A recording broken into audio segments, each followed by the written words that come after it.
સૌરાષ્ટ્રમાં મેઘરાજાએ તોફાની બેટિંગ કર્યા બાદ હવે ઉત્તર ગુજરાતના લોકો મારફાડ વરસાદ માટે તૈયાર થઈ જજો। ત્રણ આગાહીકારોએ ઉત્તર ગુજરાતને લઈને ખતરનાક વરસાદની આગાહી કરી। હવામાન વિભાગે આગાહી કરી છે કે રાજ્યમાં 48 કલાક ભારે વરસાદ પડશે, જેમાં સૌથી વધુ સૌરાષ્ટ્ર, કચ્છ અને ઉત્તર ગુજરાતમાં વરસાદ ખાબકશે, તો મધ્ય દક્ષિણ ગુજરાતમાં પણ पड़ी શકે છે भारे वरसाद। गुजरात रीजन में heavy to very heavy rainfall का वार्निंग ऑरेंज वार्निंग के साथ आइसोलेटेड प्लेसेस में दिया गया है।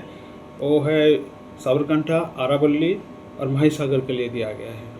और हेवी रेनफॉल का वार्निंग येलो वार्निंग के साथ दिया गया है बनसकांठा, पाटन, भैंसाना, गांधीनगर, खेड़ा, अहमदाबाद, पंचमहल, दाहोद, डांग, नवसारी, वलसाड, तापी, दमन और दादरा नगर हवेली के लिए दिया गया है। आ तरफ हवामान निष्णात अंबालाल पटेले पण उत्तर गुजरात और मध्य गुजरात ने चेतव्या छे। તેમના કહેવા મુજબ સૌરાષ્ટ્રમાં તો અત્યંત ભારે વરસાદ પડશે જ, પણ હવે ઉત્તર ગુજરાતના વિવિધ ભાગમાં પૂર આવે એવો વરસાદ ખાબકશે।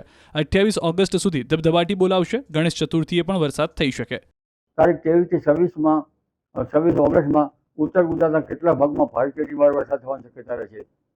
જેમાં સાબરકાંઠાના ભાગો, બનાસકાંઠાના ભાગોમાં પણ વરસાદ થવાની શક્યતા રહેશે। કેટલાક ભાગમાં ભારે વરસાદ થવાની શક્યતા રહેશે। સમી પાટણ રાજ્યના ભાગમાં વરસાદ થવાની શક્યતા રહેશે। કચ્છના કેટલાક ભાગમાં ભારે વરસાદ ઝાપટા પડવાની શક્યતા રહેશે।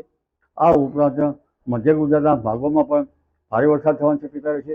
પુનઃ દક્ષિણ ગુજરાતના ભાગોમાં પણ તારીખ 27-28 ઓગસ્ટ સુધીમાં ભારે વરસાદની ઝાપટા પડવાની શક્યતા રહેશે। કેટલાક ભાગમાં ભારે વરસાદ થશે। તો આગાહીકાર જયપ્રકાશ માઢકના અનુમાન અનુસાર 23 ઓગસ્ટથી સિસ્ટમ નબળી પડશે। નવી સિસ્ટમ 26 ઓગસ્ટથી બનશે, ત્યારે ઉત્તર ગુજરાતના અનેક અને સૌરાષ્ટ્રના જે ભાગોમાં વરસાદ પડ્યો નથી ત્યાં વરસાદ પડશે। સપ્ટેમ્બરના બીજા સપ્તાહ સુધી ચોમાસું ચાલુ રહેશે।